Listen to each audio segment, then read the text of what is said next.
balmy shores of sunny Florida to the cold winds of Chicago and everywhere in between, you're watching the Red Ouimet Show, live, coast to coast.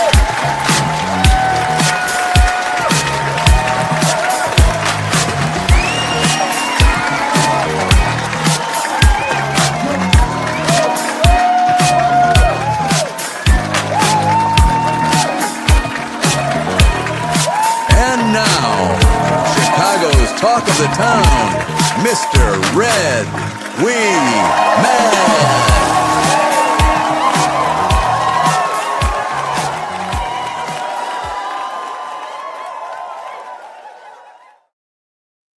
Hello, everybody. Today is October 13th, 2025, and I am Red Ouimet. Oh, we have some people here. Joseph from Oak Lawn, how you doing? Bill Crowley, how you doing? William Price, good to see you. Chain Weaver, good to see you too. Mickey Griggs, good to see you. And Christina, the lady with the wrench. I love you. Thank you. Thank you so much.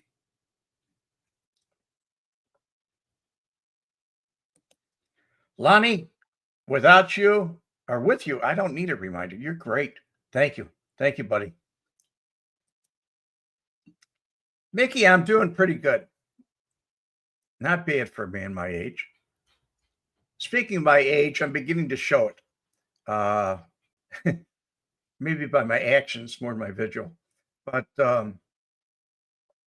I've been noticing the people on YouTube that are using AI, and they're not even talking like I am.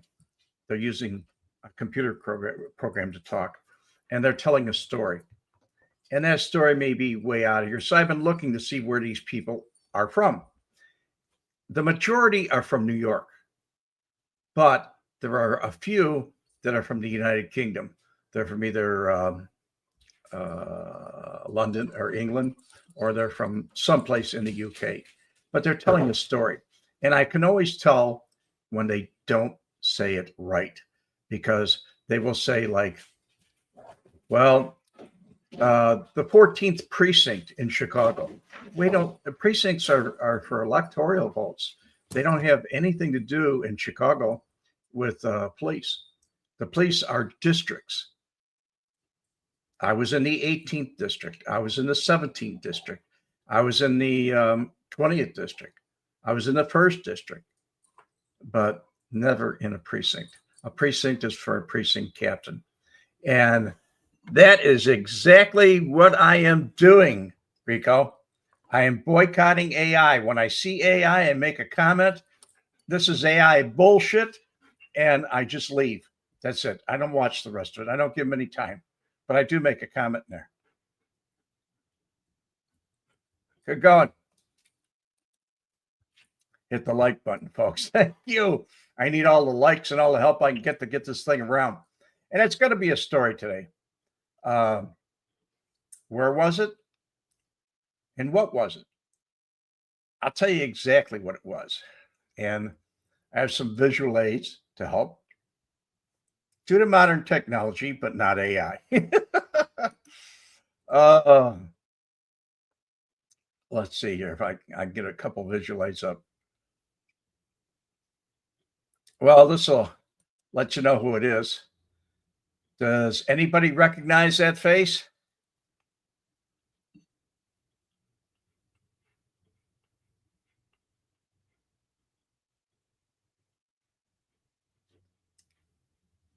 Does anybody recognize the face up on the screen? Some of you I know aren't watching, you're just listening. Well, that is the younger face of Jimmy the Bomber Couture. And if you didn't really know him, you probably wouldn't recognize him. And he certainly didn't get a lot of ink and a lot of pictures. That's who it is, guy. Jimmy Couture.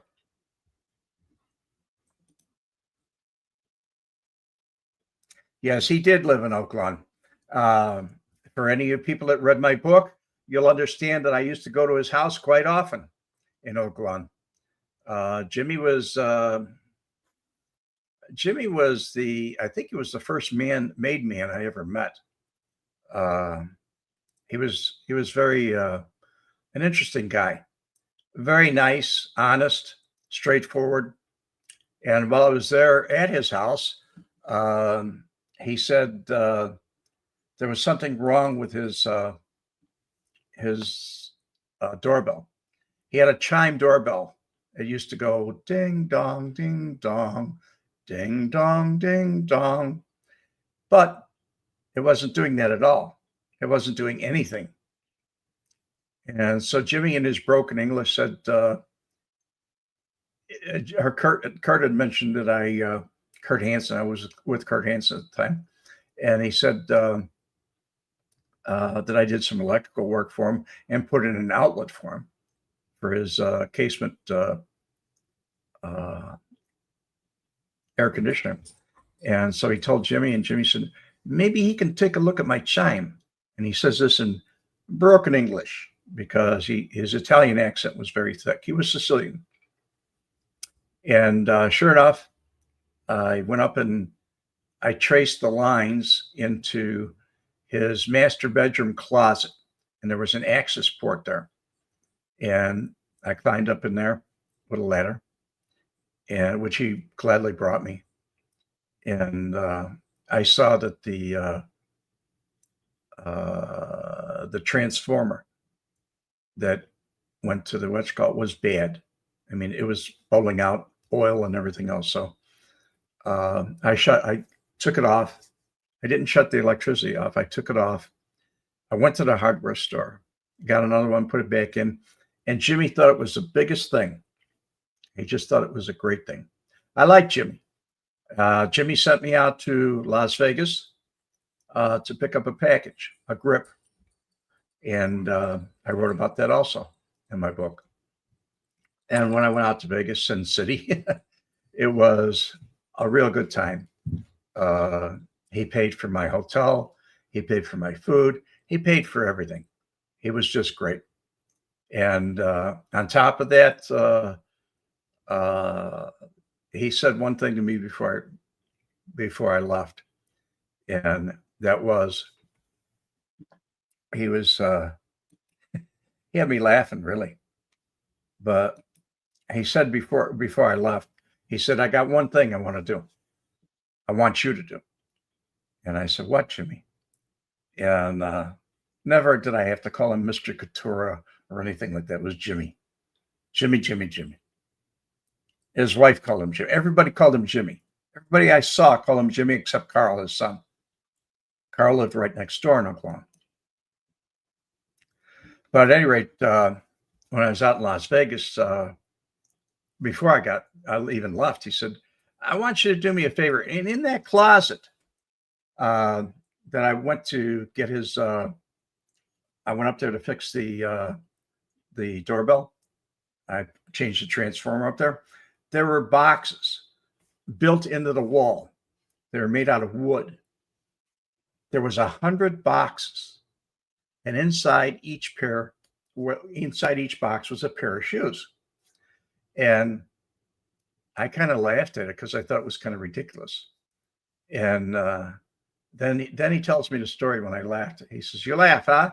He said, "When I come into America, I got to know shoes." And I make up in my mind, I'd never go barefoot again. And he says, that's why I got 100 pair. They go bad, I throw them out, put a new pair in. And he says, that's what I want you to do.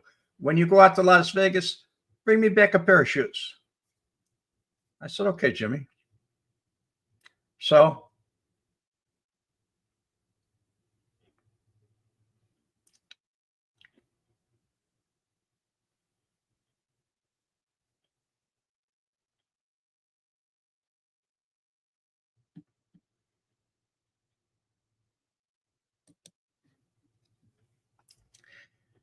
I guess I'll interrupt my story for Nutsack Zach. Hey, Red, great to see you. Do any of your neighbors know about your history with the Chicago mob? The ones that are interested, my close friends, yes, they know about it. At first, they didn't believe it, but they came over and asked me to sign their books for them when they bought a book.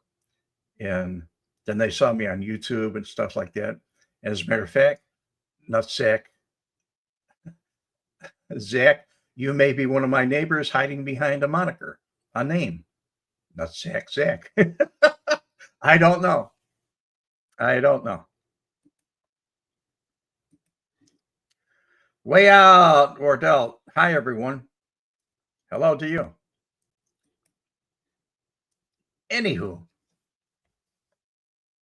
so I get my trek to go to Las Vegas. When I get my instructions, I'm told when I get there to check in at the Stardust. They'll be expecting me. And they were. I'm also told not to break the speed limits to drive. At that time, I was driving a 62 Chevy, black four-door sedan. And I didn't make any stops other than gasoline along the way. I didn't spend the night in a motel. I just drove straight through. And we didn't have all the interstates that we have now. So some of it was on Route 66. I tried to keep it up going through the mountains on the northern route. And I did. And when I got to Las Vegas, I didn't know my way around, but I did find my way to the Stardust Hotel. Mind you, I didn't have any maps or anything else. I just followed the signs. Never been out there before. The only time I was out west when I was in the Marine Corps. I was in California.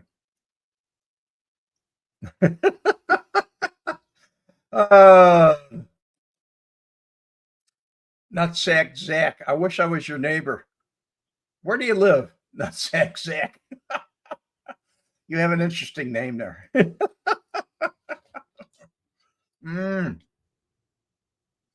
Where do you live? So anyway, what happened is I got there, I checked in, and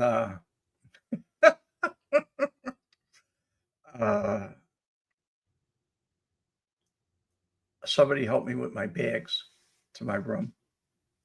And I didn't stay in one of the satellites. I stayed upstairs in the main hotel. And those rooms were very fancy, very nice. When you looked down, it was like a plexiglass. You could see the casino floor, and you could actually see a lot of things. I was very impressed. I was young, and it was a very impressionable time for me. I thought it was kind of good. It's kind of a tough kid when I was a kid. I really had some way out things. If you're around, Nutsack Zach, I'll tell you a story about New Jersey when I'm done here. Atlantic City. Ex-cop, thank you, buddy. How you doing? So after I check in, I get some rest. And when I get up, I get a cup of coffee, a little bit of breakfast. It's not morning. It's like maybe like 10 o'clock at night when I woke up. And I noticed there weren't any clocks around. I couldn't tell what time it was. First time I'd ever been in that kind of situation where there's no clocks around. But I did have my wristwatch on. So I was constantly looking at my wristwatch to see what time it was. And time was kind of flying until I hit the blackjack tables. Then it didn't fly. It soared. It was a jet plane. I was having a great time. In those days, we didn't always play out of a shoe. It was deal the cards. There was 5 people and a dealer. And I wrote about this also in my book. The whole trip I wrote about. Everything I'm telling you, I wrote about. So when I started playing, it was like if I was, I think a small amount of chips, very small. I think I started out with $20 in chips, and there were ones and fives. But if I won, if it was $5 and I won, the guy would pull the $5 chip away and pay me in a 10. So I was constantly building up the money. And that's a trick that they use. The trick is if there's a bigger denomination chip, you're going to bet it. And when you bet it and you lose it, then you got they got your $5 back. Or if it's in those days we had silver dollars, we also had chips. But I was going pretty good. It went up and down for a little bit, but then all of a sudden I really started to get it. I mean, I really started to get it. So what happened was I was splitting. If I had two tens, I split them. If I had two nines, I split them. Two eights, I split them. I didn't split fives or anything lower than 17. I didn't split them, but I did double down a couple times, and before you knew it, and this was a lot of money in those days. I mean, you could buy a brand new car for what at least, but I was ahead at least $3,500, and I really went further than that. And when I did, it was like, it was very, very exciting for me. I was looking at it and saying, these black chips were $100 bill chips.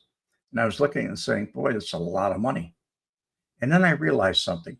In the turn of a card, I was winning or losing the same amount of rent that I paid on my apartment in the turn of a hand in a second. And I said, you know what I think? I think I'll just pull all this up and I'll leave. I'll quit.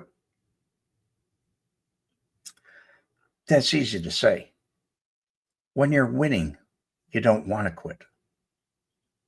You have to lose a little first. And I did. But then I went over to the cage and cashed it all in. But there are people looking at me that worked there at the casino. I assume they worked there. And they followed me around. So when I cashed it all in, I went over, got a drink at the bar, and I got something to eat. And I went to bed. I woke up. I think I had a burger that time. I woke up and I thought I slept all night. And it was the next day, but it was only like 3 or 4 hours. I was totally refreshed. And I went down to the haberdashery shop. They don't use that term anymore now. This is 2025. Back in 1968, the term haberdashery was used a lot.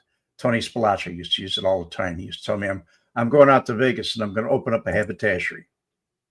Okay, it turned out to be a gift shop. But anyway, there was a haberdashery shop out there. And I go in there and I'm looking for a size 8 shoe that is not like anything Jimmy has, because I want to bring him back a nicer pair of shoes. That's what he wanted. And I look around and finally I see a white patent leather shoe with a silver buckle across the front.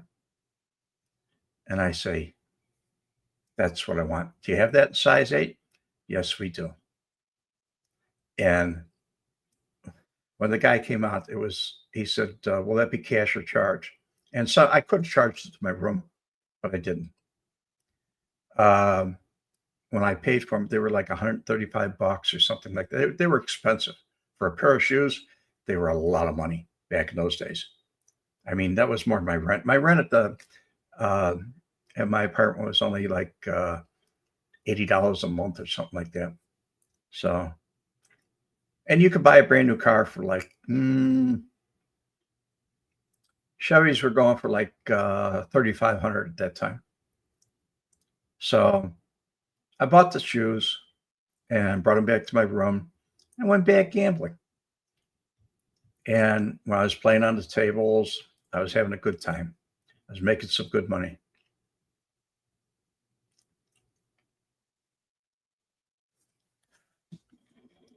Kraut. If I nap for 2 hours, I'm good for 8 to 10 hours.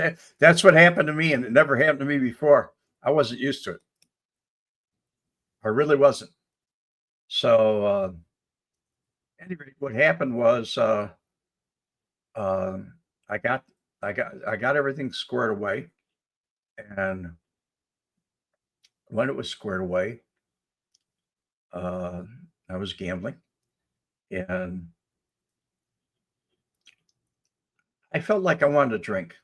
I wanted some scotch, and so I asked the waitress. She was going around asking everybody what they wanted, and I asked the waitress if they had Royal Salute, and she said, "Oh yes, we have everything." And so I said, "Well, I'll take a shot of Royal Salute and a water bag," and she bought me some rock gut scotch. I mean, it was really bad. It was very bad, but I was ahead. I might have been 3, 4 thousand ahead of the game at that time, and it was a very upsetting feeling to taste a very cheap, rough, coarse scotch. I didn't like it. So I made a complaint. I said, Christina, this is my favorite part of your book, the shoe story. Thank you. So what happened was I said, this isn't Royal Salute. And she said, oh, yes, it is. And I said, no, it's not. And I made a lot of noise. And some guy comes over and he said, what's the problem? I said, she was supposed to bring me Royal Salute scotch. She didn't bring me scotch. She brought me scotch, but it wasn't Royal Salute.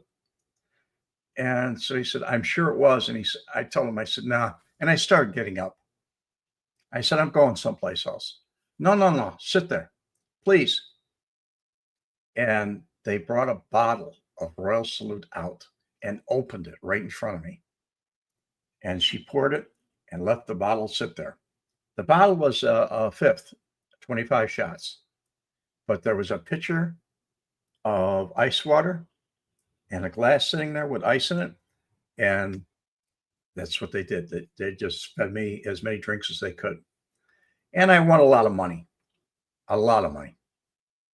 I wrote about this. And when I won the money, I finally got to the point where I said, this is it. I'm going to have a good steak dinner, because up till that time, it was like hamburgers. They weren't McDonald's hamburgers. They might have been restaurant hamburgers, but it was basically hamburgers. I mean, I just didn't have a lot of money, period. So, at any rate, what happened was I got up, cashed in my chips, put them in a rack, and I went over to the cashier, and she gave me a little slip. And then I went and sat down at a table for a steak dinner. I mean, a good steak. We're talking about a thick porterhouse steak. I didn't care what it cost. Believe me, I won thousands. So I was in good shape. And they asked me what I wanted, baked potato, whatever, it's French fries. Got to remember, I was only 21 then. So I was eating and I finished up with my meal, and I ordered extra, like drink, water, milk, whatever. And I was drinking. And a man came over and he sat down and he said to me, he said, hi, how you doing? And I said, okay. And he said, I think we got a mutual friend. Now, I kind of stood out because I have red hair and my nickname is Red. So this guy knew me, but I didn't know him. But when he said we have a mutual friend that likes shoes, I knew who he was. And he told me, he said, when you leave, we shook hands. And he said, when you leave, there'll be a little grip for you over at the desk. You take that with you. You put it in the trunk of your car. And you don't speed. You don't do anything wrong. You don't want to be noticed. And you drive back. Give it to the man. that told you to come out and buy some shoes. Okay. Not buy some shoes, get him some shoes. He didn't say buy. So I said, okay. We shook hands and he left. That turned out to be Johnny Roselli. I didn't know it at the time. I found out later, much later. But at any rate, I cashed in my chips, and I was already cashed them in, but I went with my slip and went and got my money and drove home. I stopped at a gas station to fill up. And when I did, I saw in the gas station there were, what do you call these things? Slot machines. And it was like everywhere I went, there was gambling. So I made up my mind I was going to drive straight home. Aside from a little stop I made for a couple days or a week, 2 weeks at the Grand Canyon, I did go straight home. And when I got home, I bought the apartment building that I was living in with my winnings that I made in Las Vegas. And that was at 1345 West Carmen. It was west of Broadway on Carmen, on the south side of the street. And that was my first apartment building. It's still there. It was very nice. I liked that building. It was really good for me. So I became a property owner when I didn't really want to be one. But it was nice to have that six flat. Aside from collecting other people's rent to pay for it, I didn't have to pay any rent. And I had control of the garage. Parking was a hard thing in that area. At that time, Aaron Russo's Connecticut Playground was over on Clark Street. And people used to come over and park on lawns and every place else, middle of the street. They didn't care what it was. So, yeah, it was. He was just another guy. I really didn't even think about, he was an older man and I was a young man. And I really didn't think about him being very impressive at the time. I wasn't impressed by him. He was just another guy. If he knew Jimmy, he had to be all right. That's the way I thought about it. But Jimmy was, I don't know, he was pretty smart in sending me out there because nobody ever bothered me. I mean, and he must have told people to start us I was coming because they were nice to me. They were very nice to me. So at any rate, what happened was after I got home, bought the apartment building and everything, I ran out to the south side and I picked up Kurt and he asked me how the trip went. And I said, everything went smooth. And he said, do you got that package? And I said, it's in the trunk. And he said, good. He said, let's go to Jimmy's. So we went to Jimmy's and we're walking up the door. I parked right in front on the street. And this is Oak Lawn. And I parked, when I did, I was driving. I used to drive Kurt around. And Kurt Hansen. And when we walked up to the door, he rang the bell and the chime started chiming.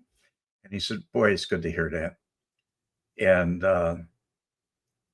Jimmy's wife answered the door. And she said, you guys can wait here. And while we were waiting inside, Kurt says, where's the bag? I said, it's in the trunk of the car. And he said, get the bag. So I run out there and he's right behind me. Give me the bag. And he takes it, gives it to Jimmy when Jimmy comes down. Before that, he was looking up at the chandelier and saying, doesn't crime pay? Because Jimmy had this gorgeous chandelier.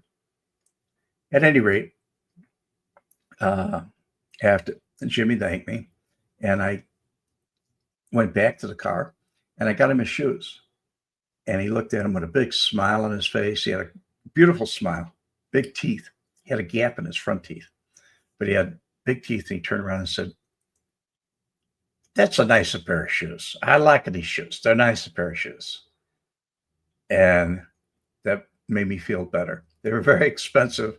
I would have never bought them, but he was good to me. He was very good to me.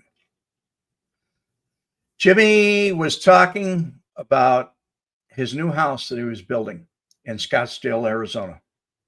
And it was already built. It wasn't completely finished, but it was already built. And it's talking about retiring. And Jimmy never did. And meanwhile, as I've said before, it's also in my book, Jimmy, he told me, when I told him I wanted to go into the porn business, he said, no, I don't do that. He says, that's a dirty business. And he said, go see Joey. He's a good boy. He'll take care of you. Well, at that time, Joey was considered one of the young Turks. He was on his way up. So the older guys, they like to throw him a bone so that they didn't get beat up. They were getting old. But they were actually the young Turks at that time. And anybody that's watched any parts of me knows that I got with Joey, and I eventually got with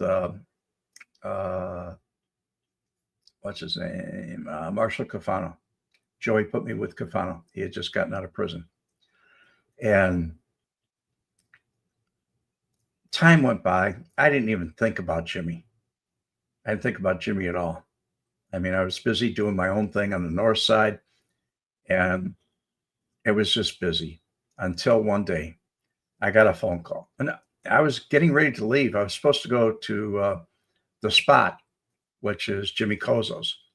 And this was July of 1978 or 77. I don't remember exactly which. It was a long time ago. This is 2025. But as I was getting ready to leave, I told Lenny, I said, go get the car out of the garage. And when I did, the phone rang. And I picked it up. We didn't have cell phones then.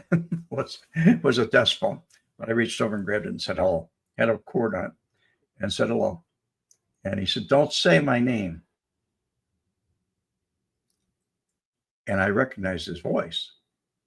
But he said, don't say my name. Don't come into the neighborhood. Stay out of the neighborhood. Turn on TV. You'll see why. Click. The guy that called me was Dick Hoyt. He was a muscle guy for, I don't know, he worked for Joey. He worked for Jimmy Couture, that whole crew. He worked for that crew. He lived at 613 Racine, right across from Jimmy Kozo. Actually, Jimmy Kozo's father-in-law, Phil Amato, owned that building. He had a 3-flat, and behind it, he had a 2-flat. It was a garage converted. Dick lived up there. And he's the one that answered or called me. So I turn on the TV, and what do I see? I'll show you exactly what I saw on the mini cam, because this is exactly what I saw. This is the picture that I actually saw, only it was moving. The police were putting Jimmy on a gurney.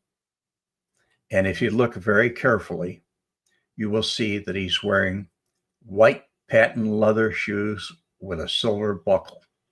Those are the same shoes I bought him.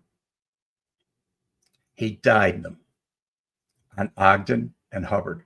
Actually, this is on a side street on Hubbard, right by Ogden. And Grand and Ogden's right around the corner where I was headed. But I didn't show up. I didn't go. And I looked at this and said, someone I knew is gone. They're dead. They're never coming back. And that happened to me quite a few times in my life before this. But it just made me think. This is a guy, I sat in his house. I had food. His wife cooked for me. He was a good man, in my opinion. I don't know if Jimmy was kind of a real old-fashioned straight shooter. He didn't believe in certain things. There are a lot of things he didn't believe in. And when it came to killing people, I don't know. It had to be for business only. He wouldn't do it because of a personal grudge or something like that. Actually, he had some funny stories to tell me. He told me some very funny stories. But seeing him like this, dead, I mean, look at the way the one cop's holding his feet up. He's holding his feet up because they are carrying a dead body. The body is dead. It's not Jimmy anymore. He's gone. That was a sad day, a very sad day. I looked at that and said, okay, keep your mouth shut. Maybe you'll find out why. I knew about Billy Dauber when he got murdered. I knew exactly when, well, not exactly the day, but I knew when it was going to happen. I was told he was on the hit parade. But this nobody ever told me about. And what I didn't find out till later was that before this had ever happened, Jimmy was kidnapped and taken up to Wisconsin in the trunk of a car.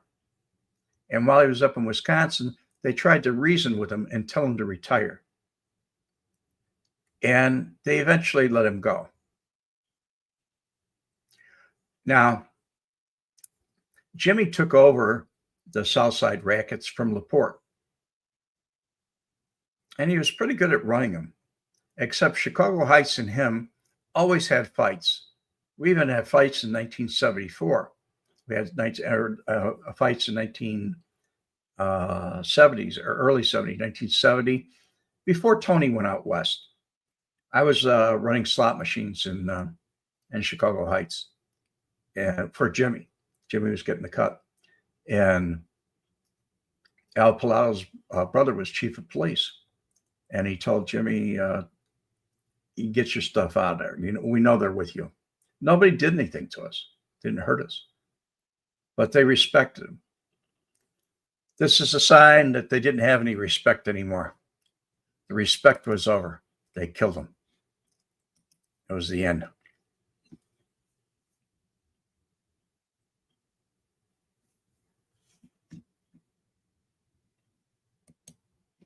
Why'd they kill him? Because he controlled, Scott, he controlled all the chop shops on the South Side. The majority of them. This was their final say-so for the chop shop wars.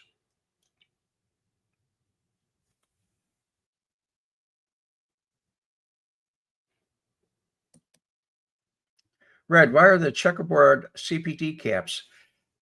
I'm not sure. I'm going to have to look at that again and tell you why. I'm not really sure, but I'm going to, before I guess, I'm going to tell you. The checkerboards, I don't know why, but they used to have them. That was the style back then.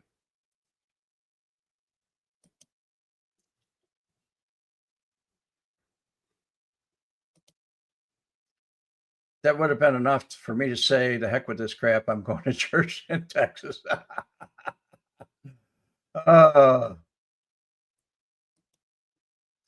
Was that Jimmy's caddy? Yes, it was. Yes, it was. It was that year, too. Way out Wardell. I heard the checkerboard was an homage to Scotland Yard. Could have been. Daly was, that was when the first Mayor Daley, Richard Daley, was mayor. Scott H., do I think it was an approved hit by Tony Accardo? I'm quite sure he approved of it. I don't think anybody would have kidnapped the old time. This guy ran with Tony. They were the same age. They ran with Tony back in the earlier years. He was one of the guys that was very instrumental in the taxi cab wars. And some people called him Jimmy the Owl because he'd be out at night with a good looking. He had a very good way of looking. He was like an owl. He could see at night. But other people call him Jimmy the Bomber because during the taxi cab wars, Jimmy used to bomb the taxis. Anybody that didn't join the union, Jimmy helped Tony Accardo put together that union way back when.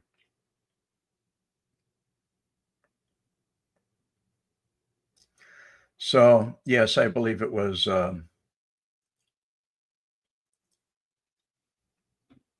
That's what happened. It was approved.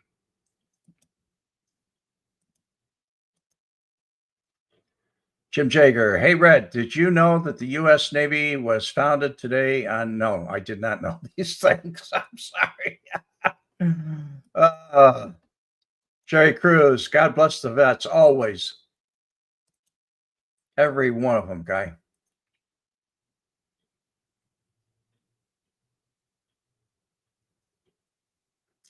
At any rate, I'm going back and look at the comments. I'll never ask you to buy me a pair of shoes, Red. Jim Magnifici. I love that.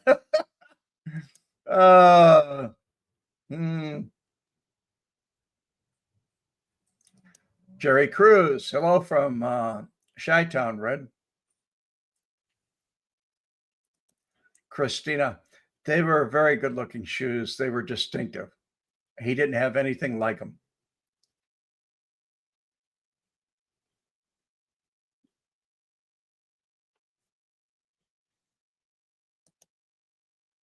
Rick Charlton, there's a podcast now, Anna Kipser and I don't know, Uger, something about the Young Turks. Yeah, there's a lot of podcasts out there. People are saying a lot of stuff, but most of it's bullshit. It's not reality. I'm telling you history, guys. When I'm gone, maybe you'll see this on YouTube. I'm going to be here talking just like I am.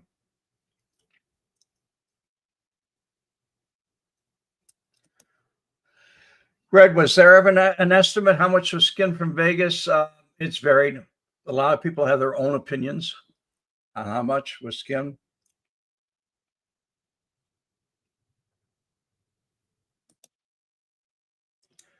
Right. Have you said interview with the name named James Files?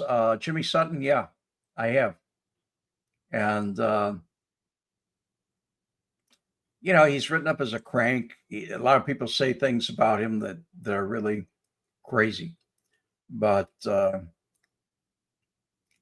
the people that actually shot him were police officers.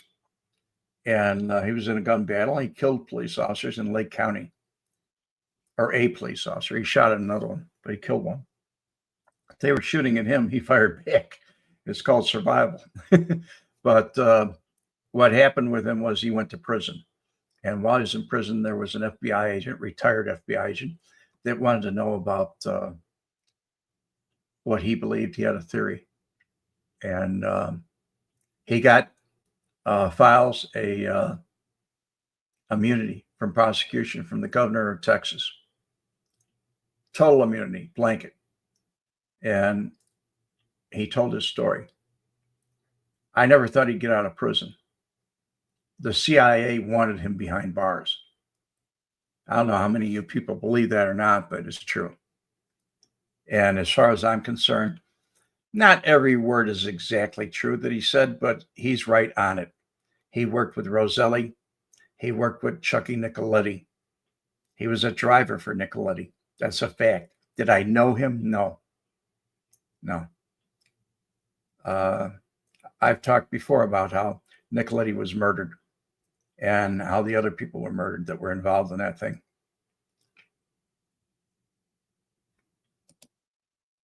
Rick Charlton, loyalty only to the almighty dollar. Yes, that's about it, the way it was.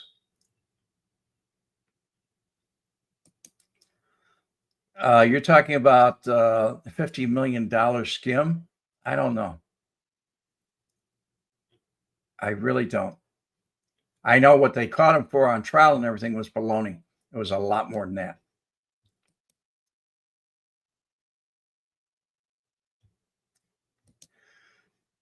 Thank you. Thank you, Tim. Alpha guy. Hello. How you doing?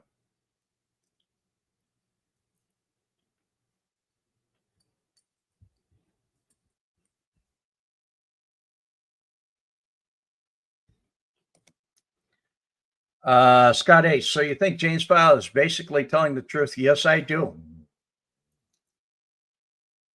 Yes, I do. I met Nicoletti. He was partners with, they were rap partners, him and Milwaukee Phil. And Tony was close to all of them. And as some of you may know, at one time, Tony was my best friend, Tony Spilaccio. And that's where I met him with all that whole crew. That was eventually became the Grandin Ogden crew. But that was when what you call it was uh, Phil. Milwaukee Phil was our boss. He was the until he died. He died in prison, Marion, and that changed everything. That's when Tony went out to Vegas. It was totally different. Everything was different back then.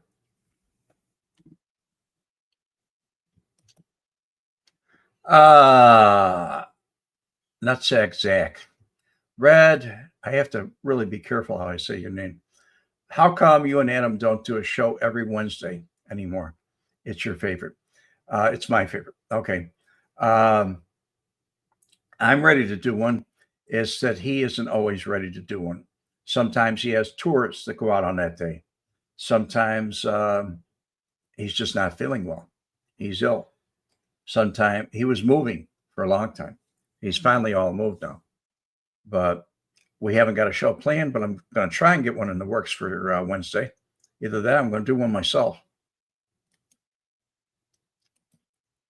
Rich Charlton, James Fowler sure lays down a lot of facts. Tend to believe him. I believe that 99% of Red stuff. I think the only thing I don't like completely believe Red about is I know it's occurred at least one time. Not back in those days, it didn't. If I saw a problem back in those days, I don't know. I was wild. I really was, Rick. I mean, when I walked in on the Purelator robbery, they were counting the money. When I walked into the over by American Bonding, or yeah, American Bonding, um, Kirk got upset over it. I didn't. It didn't bother me at all. There's a lot of things that I just never really bothered me. There's things that I was sad about, but I wasn't terrified. I mean, Kurt was shooting at me all the time, but I got shot at in Vietnam. It was nothing to get shot at. You just duck. I mean, you get used to it after a while. And if you've ever been in a combat situation, Rick, you know what I'm talking about.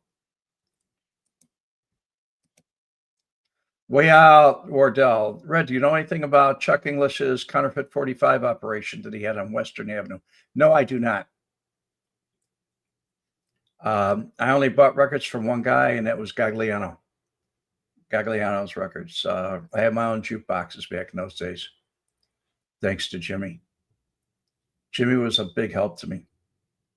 He put me in touch with Joey, and then Joey, did a lot for me. It was very, very good. It wasn't bad. It wasn't a bad way of life back in those days. At any rate, that is my story of Jimmy Couture and what happened and where. It was one of those days that just it came up in my life. And for you people that are interested in the future here, I'm going to use the same thumbnail, and I'll be putting it up, and I'll be saying where. Where did it happen?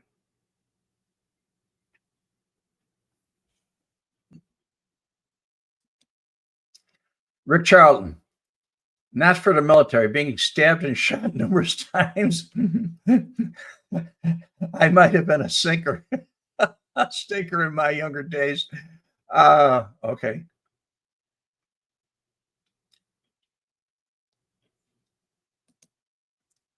Turnkey, Red, were you aware that JFK ordered the existing troops out of Vietnam in Christmas 1965? No, I really wasn't aware of any of that. Politically, I was a 17-year-old kid that said, I'm going to join the Marine Corps and I'm going to be fighting for my country because I believed in it. And I just was misguided. When they say Uncle Sam's misguided children, they're talking about me. USMC. I remember all the bootleg 8-track tapes. Yes, I had those in the 60s, man. I had a bunch of them. A lot of them. Nutsack Zach, are you watching the Bears game tonight? I'm going to tell you, I'm a Bears fan. I remember when George Halas was around, before the McCaskies owned it. And the best year the Bears ever had was the year they went to Super Bowl. But even before then, and slightly after it, they were good years, and they were a lot of fun to watch. They're not any fun anymore. It's not a football game. It's a business. And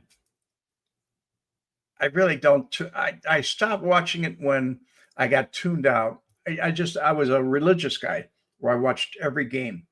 We didn't have Monday night games yet. Didn't happen until later. But back in 1989, I had a satellite dish, and I used to pick up all the feeds from all over the country. But on the Bears games and those are the only ones I watched, I get blocked out. And I lived in Sarasota at that time, Sarasota, Florida. And they would block me out and say, you live too close, drive to Miami. I live too close? You guys need a roadmap. So I called up the Superstar Connection, is where I bought all my programming. And I told them, I said, it's over 200 miles away. And they said, we understand. We don't make the rules. They make the rules. We just distribute. So I found it out. That's the way it was. A lot of people say that, Kraut, that LBJ helped murder. I think everybody just stood on the sidelines and let the powers that be actually do the work. That's what I believe. Scott H., I just missed the draft, graduated in 1974. Yeah, well, you're a lot younger than I am, guy. I actually joined on my 17th birthday. It was the day of my 17th birthday. And I didn't leave for a year. It was a delayed program. There were a lot of bootleg things back in those days.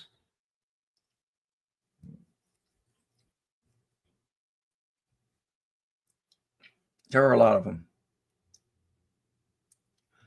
You like the old Buddy Holly fakes, huh? Howard Cosell was in Reds days. He certainly was. And when I tell you, Howard Cosell and Muhammad Ali, who I knew as Cassius Clay back in the day, were a team. They were a great team. It was a lot of fun. I've had a lot of fun over the years, folks. I really have.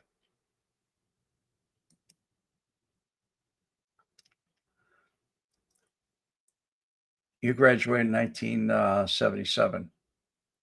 Okay. I was like 11 years before you.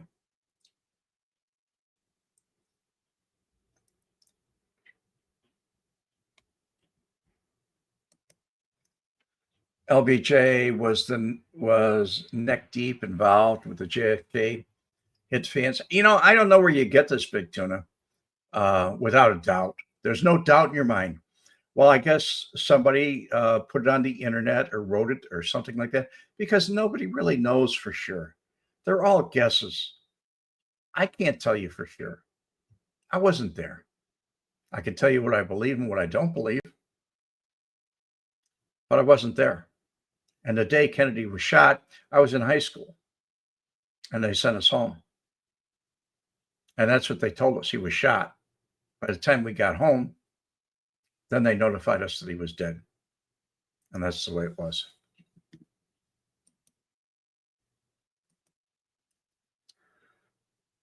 Okay.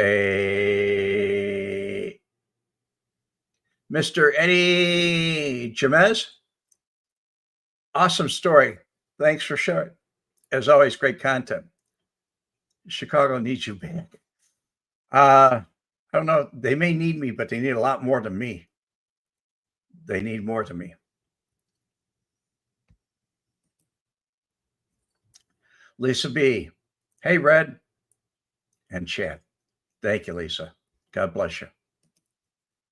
Rick Charlton, 1988 for me. Yeah, you were up there some way, guy. Jim must be 66. I am 76.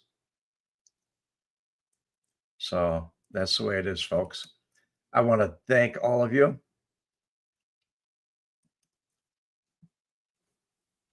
Eddie, USMC, Semper Fi. Yes, it is coming. It's coming again, November, every year in November. And I celebrate it. They gave me some good memories and some bad memories. It was good. Very good. It's part of my life. Like they told me when I graduated from boot camp, you now belong to a fraternity like no other. Throughout your life, you will run into Marines and you'll be brothers till the end. And it seems to be true. Nobody lied to me.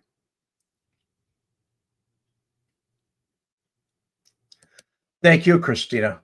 Thank you very much. You're a great moderator. You're great in here. You're just a great person, aside from being a moderator.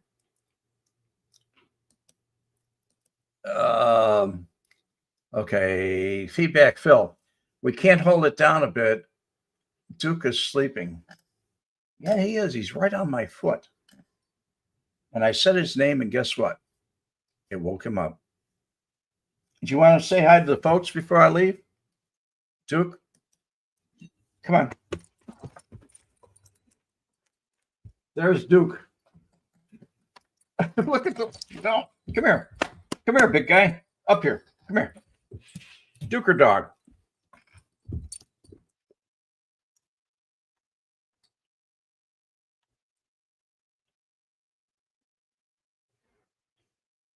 Do you want this? Take your ball. Take your ball. Take your ball.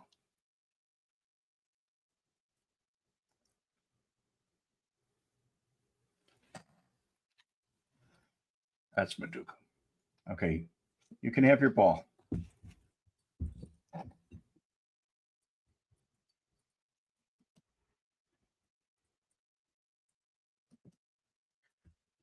Good night. And good night, Polly Walnuts. God bless every one of you. And try and have a good day and a good week. And I'll try and get back on with another story. Joseph, I can't see you. No, I don't know why. I'm here. It's Red We Met out. God bless all of you. Thank you for coming by. The combination of the videotapes and We Met's testimony resulted in the conviction of 2 men on extortion charges. One of them was Frank Schweiz, known in syndicate circles as the German, a feared mob terrorist and a suspect in a number of gangland murders. He was described to me by other outfit individuals as the most feared hitman. And as he said to me, my reputation precedes me, son.